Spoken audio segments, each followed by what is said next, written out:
Bon, voilà, bonsoir, bon début de semaine à tout le monde. Je suis vraiment fatigué parce que je suis rentré très tard hier, nuit de voyage, et ce matin, depuis 7 heures du matin, je suis sur pied. Mais j'ai pris le temps de lire tous les messages qui me sont arrivés après la dernière intervention que j'ai faite sur l'idée de lancer une manifestation à échelle continentale. Je ne peux pas tout lire. C'est normal, c'est des centaines et des centaines de messages qui arrivent sur WhatsApp, Telegram, Messenger, c'est un peu de partout sur les mails. C'est difficile, je ne peux pas tout lire. Mais je sais, et vous le savez, nous le savons tous, que notre seule voie de sortie, c'est ça. Il faut une manifestation à échelle continentale. Vu que pour le moment, il faut être réaliste, ce n'est pas possible. Pour des raisons dont je ne vais pas rentrer ici, essayer de détailler parce que ça va allonger la vidéo. Nous pouvons quand même lancer des manifestations sur les territoires où nous savons qu'aujourd'hui, nous avons des hommes dignes, des Africains prêts à risquer leur vie pour redonner liberté, dignité à notre peuple. Un peuple humilié depuis 6 siècles. Vous savez, j'ai été le premier à le dire. J'ai demandé à la jeunesse africaine, il y a 5-6 ans de cela, pendant que les stars qui étaient sur la toile, c'est eux qui l'envoyaient, j'ai demandé à la jeunesse africaine de prendre la parole. J'ai dit aux gens, si vous vous rappelez bien, même dans votre langue, que ce soit en Bambara, en Swahili, en Wolof, en Bété, en Baoulé, en toutes les langues d'Afrique, qui peut parler dans sa langue pour expliquer à l'Afrique profonde quelle est la réalité de notre condition, doit le faire. Ce travail a été fait. Je dis chapeau à toute l'Afrique. Je dis chapeau surtout à la jeunesse africaine qui a accepté, qui a reçu le message, qui l'a pris à bras le corps et qui aujourd'hui est en train de s'exprimer sur la toile. Je vois les retours qui m'arrivent.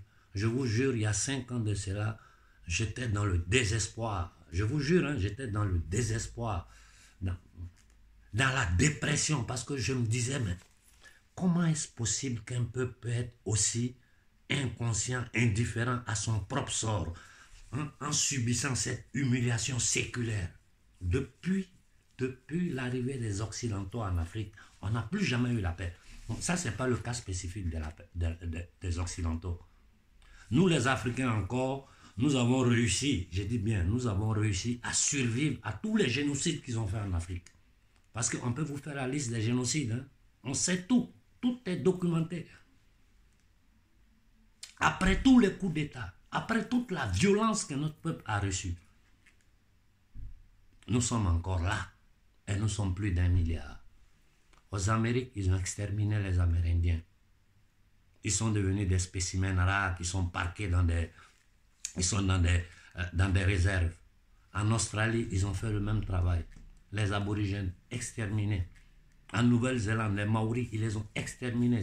Ils sont devenus des spécimens rares. Il n'y a que nous, les Noirs, qui n'ont pas pu exterminer. Bon, un tel pouvoir, vous pensez qu'ils vont partir de l'Afrique, sachant que tout leur business plan, tout leur projet futur est basé sur l'exploitation de l'Afrique, sur la violence des peuples africains. Hein? C'est fou ce qui se passe. Depuis hier nuit, je suis en train de relire ce document. C'est un document officiel. C'est un document officiel.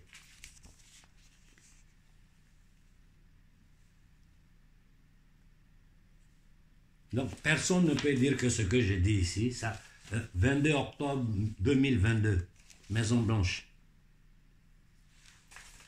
Bon, j'ai fait le résumé de ce texte, de tout ce que, de leur National Security Strategy, j'ai fait le résumé ici. Et je vais vous en parler brièvement parce que ça va me servir pour une conférence, donc j'ai dû faire le résumé. Ils ne cachent même pas. Ils ne cachent pas. Ils disent clairement leur projet pour l'Afrique, c'est-à-dire nous tenir toujours dans une économie sous perfusion, tenant notre peuple dans la misère, dans l'humiliation, en jouant avec une narration, une narration fondée sur le mensonge, sur la manipulation, en se présentant aux yeux de l'humanité comme les garants des droits de l'homme, la France qui s'est dit le berceau de l'humanité. Vous pensez que ces gens-là partiront parce que nous parlons sur la toile? Vous pensez qu'ils partiront parce que les Africains commencent à trop bavarder sur la toile? Ce qu'ils vont faire, c'est nous couper Internet s'il le faut. Et la plupart des Africains qui parlent, même depuis la diaspora, qui les connaît? Personne. Personne ne les écoute. Les gens que les Occidentaux écoutent ici en Occident, on nous compte sur la main des doigts. Sinon, tout le reste qui parle là, ils parlent, c'est bien, il faut qu'ils parlent. Parce que ça fait comprendre aux peuples africains. Mais les Occidentaux ne savent même pas qui ils sont. On nous compte au bout des doigts les gens qu'on connaît en Occident ici. Donc, comment nous voulons faire? Quelle est la solution? Je vous ai dit, je suis en train de préparer une conférence que je ferai avec les membres de l'actuel gouvernement italien sur le cas de l'Afrique, sur le franc CFA. Le franc CFA, donc il est interdit aujourd'hui en Europe d'en parler. L'actuel premier ministre italien qui a dénoncé ça sur tous les toits, regardez comment elle est silencieuse. Elle sait que si elle ouvre la bouche, ils vont attaquer son pays sur le plan économique. Donc tout le monde a peur, tout le monde se tait. Et cette même France qui arme les terroristes, nous sommes allés aux Nations Unies avec les preuves en main. Au Conseil de sécurité, qu'est-ce qui s'est passé? Rien. J'ai travaillé pendant 1 an avec des avocats blancs pour dénoncer la France à la Cour pénale internationale. Ça fait 4-5 ans. Rien, silence total. D'ailleurs, la Cour m'avait répondu pour dire d'envoyer les preuves de ce que j'ai dit. J'ai envoyé les preuves. Personne ne parle. C'est silence. 400 pages de documents. Non, je ne sais pas qu'est-ce que nous voulons faire.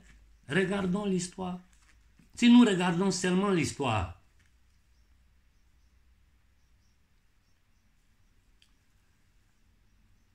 j'ai une profonde pensée pour un homme, un pasteur noir américain, Martin Luther King, dont la célèbre phrase est « I have a dream » sur la marche de Washington pour la liberté des Noirs, pour leur droit au droit civique, pour leur droit à l'instruction, pour leur droit au vote. Les Noirs ont eu le droit au vote en quelle année en Amérique? En 1965. Les droits civiques ont été octroyés aux Noirs en 1968. Entre 1954 et 1968, c'est-à-dire la mort de Martin Luther King, ça a été l'apogée des mouvements, les mouvements civiques pour les droits des Noirs aux États-Unis. Aujourd'hui, nous sommes en 2020, au 21e siècle. Vous pensez que la condition de la majorité des Noirs aux États-Unis ont changé? Allez faire un tour, vous allez voir.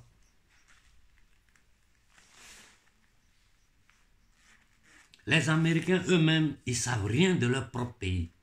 Ce que moi je sais des États-Unis, je vous jure que 80% des citoyens américains ne le savent pas. Et quand si je commence à parler en anglais, il y a des gens qui vont péter les plombs.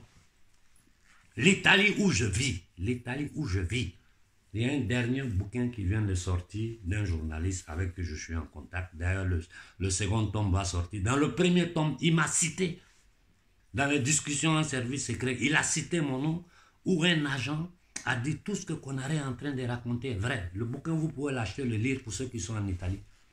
Quand le second tome va sortir, je vais vous le présenter. L'histoire du monde, l'histoire officielle du monde est une narration fausse.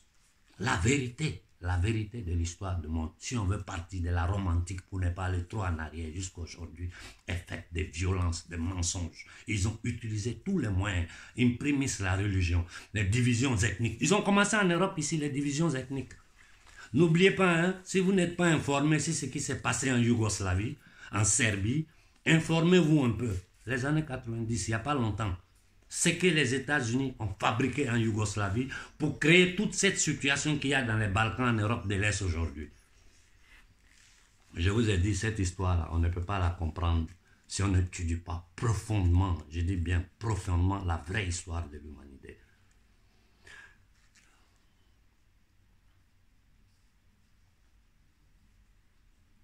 Je dis, ce n'est plus le temps des discours inutiles. C'est le temps de l'agrégation. Vous m'avez beaucoup écrit citant certains noms. Je ne citerai pas ces noms, mais vous-même au fond de vous, si vous pensez que ces gens-là sont capables d'épouser l'idée que je viens de lancer, dites-leur. Il y a beaucoup qui m'ont écrit pour dire qu'ils ont écrit à certains leaders. Ils ne répondent même pas à plus forte raison de dire qu'ils vont dire oui ou non. Les autres sont sur la toile, chacun est dans son prodaga. Chacun est dans son show, chacun soigne son image, chacun prend ses likes. C'est normal, tout ça, ça fait partie de la vie. Mais il faut mener le combat pendant que nous avons les possibilités. Aujourd'hui, la situation géopolitique internationale nous permet de nous libérer définitivement de la France et de tous les impérialistes. Vous pensez qu'ils ne sont pas en train de négocier? Ils sont en train de négocier sous la table. Ça, je vous l'ai dit.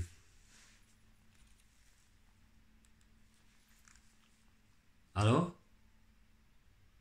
Excuse me. I will call you after, okay? No problem, I will call you after. Thank you, thank you. Bon, c'est la secrétariat d'un ambassadeur.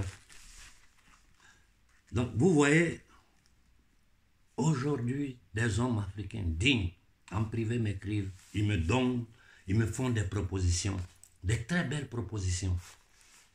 Mais nous qui sommes connus sur le plan international, nous qui pouvons lancer à travers notre voix une manifestation à échelle continentale en commençant par l'Afrique de l'Ouest. Personne ne dit rien. Je parle moi seul, personne ne m'écoute, à part quelques-uns, le frère Lunus, bon, Béhanzin est un membre de la confrérie, et certains activistes africains, surtout du Burkina et du Mali, certains activistes du Congo et du Tchad, des hommes politiques de premier plan au Tchad, des intellectuels tchadiens, des militaires tchadiens sont en contact direct avec moi. Et tout le monde sait que c'est la solution. La seule façon de ne pas faire verser le sang, c'est ça. Parce que individuellement, si vous voyez qu'ils se sont réunis en 1884, je crois, si je me trompe, à Berlin, pour diviser l'Afrique, ils l'ont fait exprès. Et aujourd'hui, ils veulent la balkaniser encore plus. Je vous ai donné la superficie du Congo, la superficie du Mali, qui sont des choses qu'ils ne peuvent pas accepter aujourd'hui. C'est incompatible avec les plans de gouvernance mondiale. Et je vous dis une chose, écrivez-le, mettez-le à côté.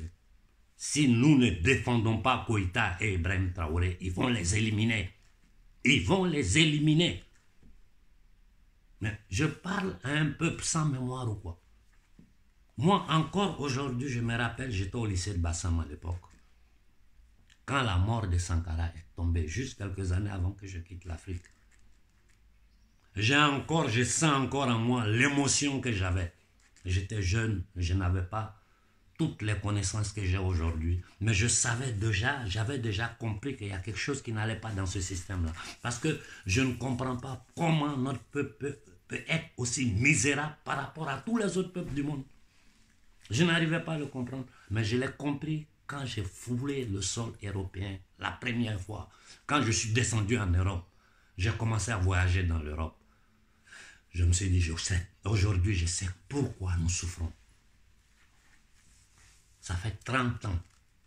Il n'y a pas un document qui n'est pas passé sous mes yeux. Il n'y a pas. J'ai lu presque tout ce qui est vendu sur le marché normal et tout ce qui sont les livres censurés que personne, c'est-à-dire pour avoir ça, un seul livre peut te coûter 500 €. Et tu ne trouves même pas. Quand ça sort sur la toile, ils font disparaître. Parce qu'il y a certaines vérités qui ne doivent pas arriver aux masses. Et je vous dis une chose, pour avoir le contrôle de l'Afrique, ils sont prêts à utiliser même des armes non conventionnelles. Je ne rentre pas dans les détails, sinon la vidéo va sauter. Ils sont prêts à utiliser des armes non conventionnelles. Et j'ai dit à la jeunesse africaine, vous savez, une personne comme moi, ma force, c'est ma crédibilité. À partir du jour où je commence à dire des bêtises, je suis fini. Donc, vous me posez des questions sur la Turquie, des questions auxquelles je n'ai pas de réponse parce que je n'ai aucune preuve. Mais je sais une chose, la radio nationale turque a dit que le tremblement de terre en Turquie a été un tremblement de terre artificiel. Si c'est de la propagande, si c'est vrai, si c'est pas vrai, je ne sais pas. Je ne sais pas. Ce que je sais avec certitude, que tous ceux qui ont un peu de connaissance savent, c'est qu'aujourd'hui, ils ont les technologies pour faire pleuvoir, pour créer la sécheresse, pour faire trembler la terre. C'est des technologies simples. Ils sont trop en avant aujourd'hui dans leur connaissance par rapport... C'est un jeu pour eux, faire trembler une terre, faire descendre une tornade ou créer la sécheresse. Ils ont les technologies pour ça. Aujourd'hui, ils sont arrivés au point où ils veulent mettre l'être humain sous le contrôle de l'intelligence artificielle en imposant une identité digitale et une monnaie digitale. Ça, là, c'est un programme qu'ils ont mis sur pied pour le moment pour les peuples occidentaux parce que eux, il faut maîtriser d'abord leur peuple et puis après, avec l'appui de leur peuple inconscient de la situation, ils vont aller attaquer d'autres peuples. J'ai discuté il y a 2 jours de cela avec la femme du frère Nestor qui a été arrêté. Nestor, nous le connaissons tous. C'est un garçon qui n'est pas violent. C'est un garçon qui n'est pas violent. C'est un digne garçon qui est en train de lutter pour son peuple. Mais vous savez, quand la souffrance d'un peuple, quand un Burkinabé s'assoit, il regarde comment les villages burkinabés ont été massacrés, comment nos cultivateurs, les champs ont été brûlés, les bétails brûlés, les gens fuient des villages. On l'a vécu au Mali, on l'a vécu au Burkina, on l'a vécu au Niger. Nous sommes en train de le vivre au Togo. Ça a commencé au Ghana. Il n'y a pas un être humain conscient qui a un minimum, je dis un minimum de connaissances, qui ne sait pas aujourd'hui que le terrorisme islamique est une création des services secrets occidentaux. Que ceux qui sont au pouvoir dans les pays arabes, les 90% sont tous des francs-maçons. Je peux vous faire la liste des sociétés secrètes arabes. Je peux même vous poster des audiobooks où vous allez écouter certaines choses. Ça va vous dépasser. Voilà pourquoi quand je parle toujours, je dis le monde est gouverné par une secte satanique. Et cette secte satanique a ses hommes infiltrés dans toutes les grandes religions abrahamiques. L'hébraïsme, le christianisme et l'islam. Ils sont arrivés jusqu'à corrompre une personne comme le Dalai Lama. Mais ça, c'est des choses que moi j'avais déjà compris depuis. Et quand j'en parlais, j'ai eu même à discuter avec ma femme à la maison, parce qu'elle dit non, c'est pas possible. Aujourd'hui, par rapport à ce qui s'est passé ces 2 dernières années, nous, on avait un poster du Dalai Lama à l'entrée chez nous. Ma femme a enlevé ça, elle a cassé, elle a jeté. L'actuel pape qui est sur le Vatican, je vais prendre le temps de vous parler de lui. Mais tout ça, c'est des choses que je vais mettre par écrit. Pour vous faire comprendre un peu, quel est ce système-là, comment il fonctionne. Et nous, Africains, nous avons déjà versé assez de sang. Rappelez-vous, quand ils venaient sur les côtes prendre les Africains pour les envoyer comme esclaves aux États-Unis, les requins n'allaient plus à la chasse de poissons, ils suivaient les bateaux parce qu'ils savent qu'on allait jeter la viande. Ces gens-là nous ont fait ça. Ils venaient, nos parents qui mouraient dans les souks des bateaux, ils les jetaient. Quand Napoléon est arrivé au pouvoir en France, qu'est-ce qu'il a fait? Demandez aux Haïtiens, ils vont vous dire. On vous a répété ça jusqu'à la nausée. Et je vous dis, ce document qui est ici, non, ils ne cachent pas ce qu'ils font, tout est écrit dedans. Ça, c'est Maison Blanche. Bon. ça ne sert à rien de trop bavarder. Il faut poser des actes concrets. Donc, je viens de nouveau vous dire, les personnes auxquelles vous me dites de parler, mon numéro est public. Dans le passé, j'ai essayé. Vous, il ne vous parle même pas. Vous m'écrivez tous pour dire telle personne ne l'écrit, répond jamais. Telle personne l'écrit, répond jamais. Vous voyez que souvent, après 2 mois, je réponds à quelqu'un. Quand tu reçois 500 messages par jour, tu ne peux pas répondre à tout le monde. Je ne suis pas une secrétaire. Ça me fait plaisir parce que je vois la prise de conscience, l'éveil de conscience du peuple africain. Aujourd'hui, il nous reste seulement à nous lever pour faire finir ce banditisme. Et tous ceux qui disent non, il faut du temps, c'est faux. Au Mali, il y a les hommes qui sont là. Il y a certaines personnes au Mali de qui je ne suis pas content. Je ne le cache pas. Je ne fais pas de nom. Mais je sais que c'est des braves garçons. Je sais que c'est des bons guerriers. Et je sais que si ceux-là, ils décident, vu que le contact entre le Mali et le Burkina est là, de lancer une manifestation conjointe Mali-Burkina, le Niger va répondre. Ça, c'est sûr. Le Niger va répondre parce que nous allons prendre la parole et demander aux activistes du Niger de se lever le même jour. La Côte d'Ivoire va répondre. Nous ferons répondre le Gabon. Mais ça doit partir du Mali et du Burkina. C'est là notre fief en ce moment. C'est là où nous pouvons nous exprimer. Bon, avant de finir, je demande au capitaine Ibrahim. Bon, il faut régler le problème du frère Nestor. Hein. Ce garçon n'a pas dormi. Il était sur les plateaux de télévision. Moi, je ne peux pas vous dire combien de messages il m'envoie par jour pour le Burkina. Et ce qu'il a dit, vous savez qu'on peut prendre une audio, la tailler et créer tout ce qu'on veut avec. Mais même s'il a dit qu'il faut attaquer les citoyens français, et moi qui suis le premier à dire toujours que nous n'avons pas besoin de violence, je comprends. Je comprends. Lui, il est connu, il le dit publiquement. Vous avez idée de combien de jeunes Africains qui m'écrivent, jusqu'à il y a des jeunes Africains qui m'envoient des messages en me menaçant pour dire, doyen, ça suffit comme ça. Il faut passer à l'action. Nous allons travailler les Français au corps, comme ça ils vont comprendre, ils vont dire à leur gouvernement de nous laisser tranquilles. C'est moi qui les calme. Ils sont arrivés jusqu'à me dire, un jour tu vas parler, on ne va plus t'écouter. Vous mettez Nestor en prison, c'est toute l'Afrique que vous allez mettre en prison. Bon, je pense que le procureur, on m'a envoyé toutes les informations sur lui. Et un autre militaire, pour le moment, je reste silencieux parce que je sais que le pouvoir est aux mains du capitaine Ibrahim, c'est lui qui décide. Je sais qu'il fera le nécessaire pour que Nestor sorte parce que le Burkina a besoin de sa présence dans ce combat. J'ai dit à madame de rester calme, tout va s'arranger. Évitons de faire du bruit, ce n'est pas le moment de nous diviser entre nous. Nestor sera libre. S'il n'est pas libre, nous allons prendre nos dispositions par rapport à ça. Nous avons déjà tenu une réunion d'urgence. Et j'ai demandé à tout le monde de rester calme parce que je sais que le Burkina aujourd'hui ne permettra pas, le pays de Thomas Sankara ne permettra pas qu'un fils du Burkina soit en prison parce que la France a posé plainte contre lui. Moi, j'ai posé plainte contre la France à la Cour pénale internationale, travaillant avec des avocats blancs pendant 1 an. Aujourd'hui, il n'y a aucune réponse de la Cour pénale. On ne me dit pas, tu mens.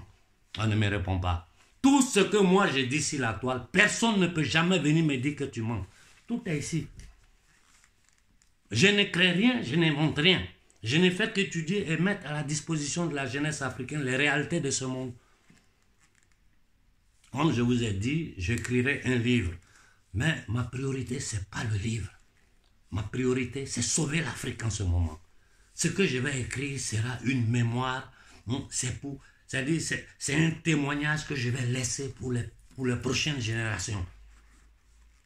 Mais ce n'est pas une priorité. La priorité, c'est sauver notre peuple. Vous avez vu le Mali. Encore, il continue de violenter le Mali. Encore, il continue de violenter le Burkina. Ça a commencé au Togo. Pendant que les hauts gradés sont en train de voler, faire la belle vie, les Togolais sont dans la merde. La Côte d'Ivoire, n'en parlons même pas. Moi, je regarde les politiciens ivoiriens et je leur pose une seule question. Celui qui me répond, il peut discuter avec moi. Et ça, il doit le faire publiquement. Sinon, c'est du tapage, c'est du blablabla que vous êtes en train de faire. Notre objectif, ce n'est pas enlever Ouattara pour mettre un autre Ouattara. Non, non, non, non. C'est la même chose que j'ai dit aux Tchadiens. Nasra et le Petit Déby sont deux faces de la même médaille.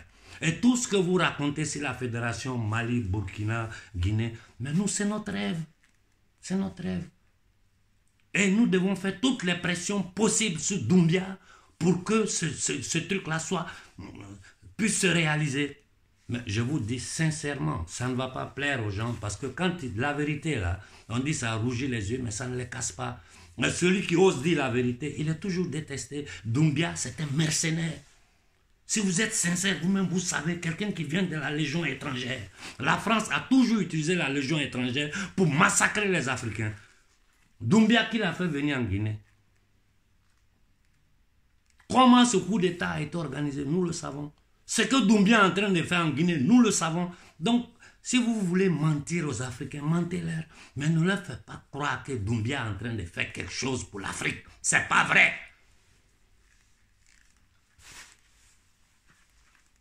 Je discute avec les intellectuels guinéens de la diaspora.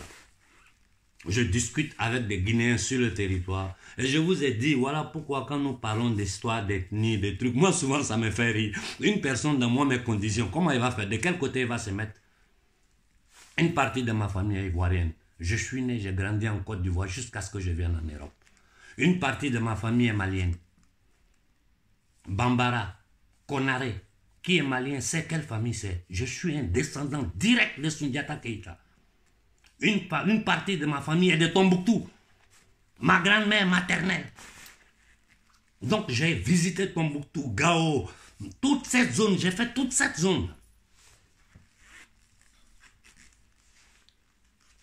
Et je profite ici pour dire aux populations du Nord, vous devez apprendre à vous défendre contre ces terroristes. La peur doit changer de camp. Le gouvernement malien fait sa part. La société civile, tout ce que vous voyez de bizarre, signalez-le aux autorités immédiatement. Si vous connaissez un terroriste, signalez-le. Signalez-le immédiatement pour qu'on le tienne à l'œil. Si quelqu'un voit des mouvements suspects, signalez-le directement dans toute l'Afrique de l'Ouest. Vous voyez un Français, un Américain, c'est-à-dire un Occidental, dans des positions bizarres, pas de violence. Appelez la police. Qu'on vienne contrôler pour savoir qui il est. Ici en Europe, tu ne fais pas deux pas sans que si tu es noir, la police t'arrête pour te demander papier. Le Mali a envoyé la question de la France au Conseil de sécurité des Nations Unies. Le résultat, c'est quoi? Ils ont créé quelque chose. Ils ont envoyé ça aux Nations Unies pour dire qu'elle représente le peuple malien, pour raconter des balivernes aux gens. Bon. Des gens comme ça, qu'est-ce qu'on peut faire avec eux? Regardez ce qu'ils sont en train de faire en Ukraine. Regardez. Regardez ce qu'ils ont fait en Syrie, en Irak, en Libye. La mort de Kadhafi aujourd'hui, tout le monde sait, à part la corruption, le vol de Sarkozy et compagnie, mais tout le monde sait pourquoi Kadhafi a été tué. Les mails de Hillary Clinton sont là, c'est à la disposition de tout le monde. Ils fêtaient quand ils ont assassiné Kadhafi.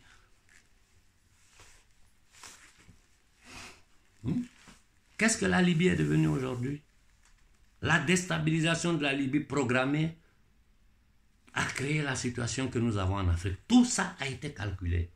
J'ai dit, leurs services secrets ne vivent que de ça. On doit vous faire l'histoire de l'Afrique. Je dois vous faire l'histoire de l'Afrique. Aujourd'hui, nous savons simplement ce qu'il nous reste à faire. Je demande aux activistes du Mali, c'est au Mali que nous sommes mieux organisés. Au Burkina, nous sommes mieux organisés. Au Niger, des choses évoluent. Au Tchad, les situations sont un peu plus complexes parce qu'il y a trop de traite sur le terrain. Mais je discute en privé avec les Tchadiens de la diaspora. Ils ont compris, ils savent que Déby et Nasra sont deux faces de la même médaille. Et c'est à ce jeu-là ils vont jouer. En Côte d'Ivoire, ils vont vous présenter des nègres de salon qui vont divaguer. Et puis on est toujours dans le même jeu. Les attaques ne vont pas s'arrêter. Je vous ai dit, si c'est nécessaire, ils vont utiliser des armes non conventionnelles. Parce que sans le contrôle de l'Afrique, c'est le mort, c'est la fin du système occidental. Sans le contrôle de nos matières premières, de notre force de travail, c'est la fin de la suprématie occidentale sur l'humanité. Moi, je le dis clairement à tous les intellectuels italiens avec qui je discute.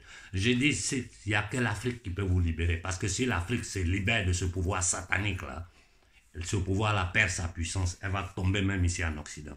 Et j'ai dit une autre chose. Il faut chasser toutes les sociétés françaises de l'Afrique. Nous là, c'est-à-dire, bon Dieu, comment vous faites à ne pas comprendre? Il faut les foutre tous dehors. Tout ce qu'on peut nationaliser, on doit tout nationaliser. Nous sommes en guerre. Nous sommes en guerre. Et notre nombre et notre force. Il n'y a pas une puissance sur cette terre-là qui ose s'attaquer au peuple africain au 21e siècle aujourd'hui, aux yeux du monde entier, où tout le monde entier est connecté, attaquer notre peuple vis-à-vis parce que nous osons dire la vérité. Ils n'ont pas ce courage-là. Ils n'ont pas ce courage. Sinon, ce que Nestor a dit, vous l'avez arrêté, c'est petit. Ce que moi, je vais dire, là, c'est bombes atomiques qu'ils vont mettre sur ma maison. Vous n'avez pas ce courage, ni américain, ni français. C'est seulement par la manipulation, le machiavélisme, la violence déguisée qui vont continuer à tenir notre peuple dans ce bordel, dans ce casino-là. Moi qui suis assis là, si tout de suite, ça c'est héros. Si tout de suite je vais envoyer ça en Afrique, ça va passer par la France. Les 50%, ils bloquent. L'autre 50%, ils enlèvent toutes les plus-valences qu'ils doivent enlever dedans. Et puis, tape papier cul qui est fabriqué à Charmaillère, ils nous envoient ça. C'est ce que nous dépensons. Prends cet argent en Europe, personne ne le reconnaît. Pourtant, il est arrimé à l'euro. Une monnaie arrimée à l'euro, tu viens en Italie, tu ne peux pas le changer. Tu vas en France, tu ne peux pas le changer. Tu vas en Allemagne, ils ne savent même pas de quoi tu parles. Qu'est-ce que nous faisons? Dites-moi, qu'est-ce que nous faisons? Sur le territoire occidental, nous pouvons faire de grandes conférences. Nous sommes en train de nous préparer à ça. Mais pour que notre voix ait de la force, il faut que nous arrivons, j'ai dit en commençant en ce moment, par l'Afrique de l'Ouest, à faire lever des centaines, plus de 400 millions de personnes qui sont dans la faim. Mais moi, je ne comprends pas. Si la prochaine fois qu'une manifestation est lancée, personne ne sort, donc ça veut dire que vous voulez, c'est ce que vous voulez. Vous vous sentez bien, vous êtes dans des conditions, vous êtes heureux. Parce que je comprends. Moi, je n'arrive pas à comprendre. Je n'arrive pas à comprendre. Et aujourd'hui, nous avons la majorité qualifiée de jeunes Africains prêts à aller au combat. Un combat pacifique, stratégique, intelligent. Et foutre ces bandits-là hors de notre territoire. Il faut lancer une manifestation à échelle continentale. Commençons par le Mali et par le Burkina. Ensemble, si le Mali et le Burkina décident de se lever le même jour, nous allons faire pression sur tous les pays de l'Afrique de l'Ouest pour se faire lever. Ils vont se lever. Je m'arrête là pour ce soir.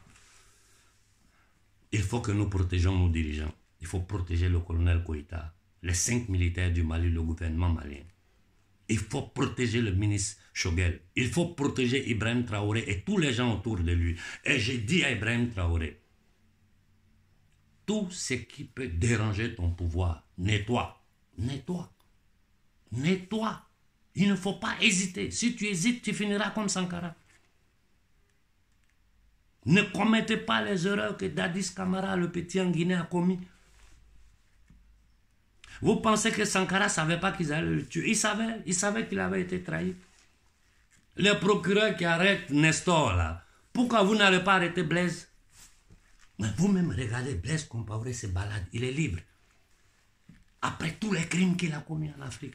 Un homme comme Ouattara est reçu à l'Élysée par un batracien. Et il sort, il fait des discours, il raconte des balivernes aux gens. Je ne parle pas du petit Adema, de la momie du Cameroun, ou de tous ces va-nu-pieds qui sont à la tête des enclos coloniaux, qui se font appeler président par le peuple africain. Ça suffit comme ça. Ça suffit. Si nous nous levons demain, après-demain, notre problème est réglé. Le destin de l'Afrique est dans votre main. Parlez à vos leaders. Ce qu'ils vont décider, nous, on sera votre voix sur le plan international. Nous, on sera votre voix dans l'Occident. Parce que quand je parle, toute l'Italie m'écoute. Donc, s'il y a de grosses manifestations en Afrique, ils ne peuvent pas cacher. Quand Benzin ouvre sa bouche en France, tout le monde l'écoute. Voilà la solution à nos problèmes. Et puis après ça, on va écrire les livres, on va faire tout ce qu'on veut.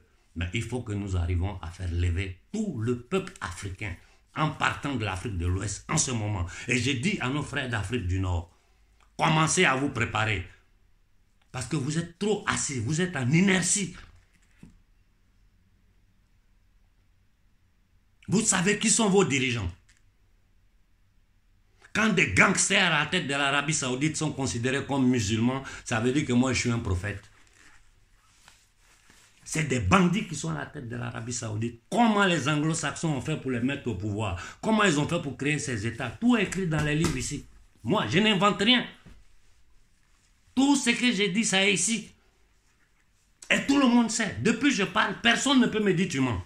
Tout ce qu'ils peuvent dire, insulter ma mère, raconter, m'insulter de toutes les façons possibles. Mais quand quelqu'un qui est affamé, qui est en condition d'esclavage, m'insulte moi, qui risque ma vie pour lui, pour sa liberté, pour sa dignité, mais moi je ne peux pas l'écouter.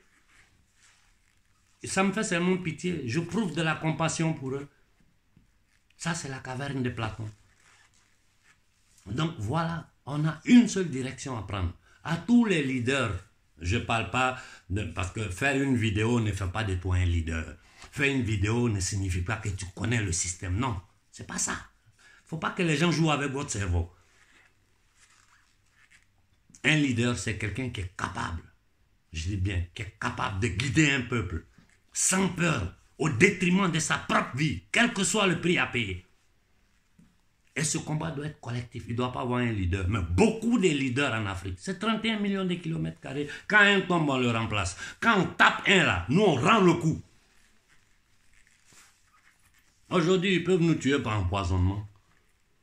Mais ils ne peuvent plus tomber si un activiste africain lui fait du mal, ou si un politicien digne africain lui fait du mal. Non, on va leur montrer du feu dans ce monde-là. On va vous montrer du feu. Je vous ai donné une petite leçon au Sénégal. Vous avez oublié. Une petite leçon. On a tout mis par terre. Et bientôt, nous allons passer à ça. Si cette violence contre nos populations continue, nous allons détruire toutes les multinationales occidentales sur le sol africain. Je répète, si les terroristes que vous financez, que vous armez, à qui vous donnez la logistique, et le peuple français et occidental, écoutez-moi bien, vos gouvernements arment, financent, protègent des gangsters, des mercenaires, comme ils sont en train de faire en Ukraine, parce que ce n'est plus les Ukrainiens qui combattent, ce sont des mercenaires qui combattent en Ukraine contre le peuple russe, hein, qui est un peuple soudé, musulmans, chrétiens, orthodoxes, juifs, tous ensemble à combattre ce système satanique là. Si ça continue le massacre de nos populations, vos multinationales, nous allons tout mettre à feu, nous allons tout brûler, ça je vous le dis. Moi j'ai dit, on ne touchera pas un seul citoyen français, mais tout ce qui représente les intérêts de l'élite et vos ambassades, nous allons tout fermer. Si vous allez descendre avec vos armées sur le continent africain comme vous l'avez fait en 1500 pour attacher les Africains, on va voir si vous êtes capable de le faire maintenant. Et j'ai dit aux gens en France qui sont en train de menacer Béhanzin, la RDNA, ne jouez même pas. N'essayez même pas. N'essayez même pas. Parce que si vous touchez à un seul poil de Béhanzin, l'enfer que nous allons déclencher en Afrique va vous surprendre. Et je ne dis pas seulement Béhanzin, tous les activistes africains qui sont en France. Si vous touchez à un seul de leurs cheveux, l'enfer que nous allons déclencher sur le continent africain, ça va vous dépasser. Vos citoyens vont rentrer à l'Élysée. Je m'arrête là pour ce soir. Il faut continuer dans ce sens-là. D'ici 1-2 mois, le plus tôt serait le mieux, lancer une manifestation à grande échelle en partant du Mali et le Burkina. Travaillez ensemble, tenez-nous informés. Quand vous lancez le jour là, le reste de l'Afrique va suivre parce que nous allons être votre voix. Voilà notre solution. C'est la solution que nous avons. Si 100 millions d'Africains se lèvent un jour, le lendemain, l'Afrique est libre. Je vous l'ai dit. Écrivez, mettez à côté. Si les pays de l'Afrique de l'Ouest se lèvent ensemble le même jour, c'est fini, le système là est terminé. Demandez à vos leaders là, qui font les conférences, qui écrivent les livres, que les services financent à droite, à gauche. Là. Demandez-leur si ce que j'ai dit est faux et pourquoi ils ne m'écoutent pas. Je suis ici avec 2 procès sur mon dos par le gouvernement italien. J'irai les affronter au tribunal.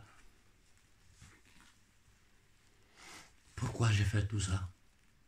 Ne posez-vous la question pourquoi je fais? Pourquoi je refuse d'être financé par personne? Et je vous dis, s'il y a des manifestations en Afrique, ne vous inquiétez pas. Nous allons financer tous les mouvements qui vont vouloir faire des grandes manifestations en Afrique. Il suffit de lancer une collecte. Les jeunes Africains de la diaspora et de l'Afrique sont prêts. 5 francs, 2 francs. Sur le champ, vous allez voir les sommes d'argent qui vont sortir. Sans oublier que de ma propre poche, si demain les Maliens disent qu'ils se lèvent, je pars avec les dévanciers, j'enlève l'argent de ma propre poche, j'envoie au Mali, j'enlève l'argent de ma poche, j'envoie au Burkina. Plus que ça, nous, on ne peut pas faire pour vous. Le destin de l'Afrique est dans la main des Africains.